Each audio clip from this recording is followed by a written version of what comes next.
To access the waiting room on Ticketmaster, start by opening the website on your web browser. The homepage will appear, and in the upper right corner, you'll see an option to sign in or register. If you don't have an account, create one by registering and providing your email and password information. Once you've logged in, your account page will be displayed. To enter the waiting room, navigate to the page of the local event you're interested in purchasing tickets for. It's essential to join the waiting room at least 10 minutes prior to the event going on sale. When the sale begins, the queue will open, and you'll be assigned a place in line. The waiting time may vary greatly, depending on the event's popularity, but arriving at least 10 minutes before the sale starts is crucial. You can choose any event.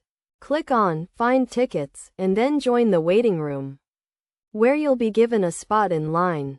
Simply wait for the line to open, and you can proceed to buy your tickets.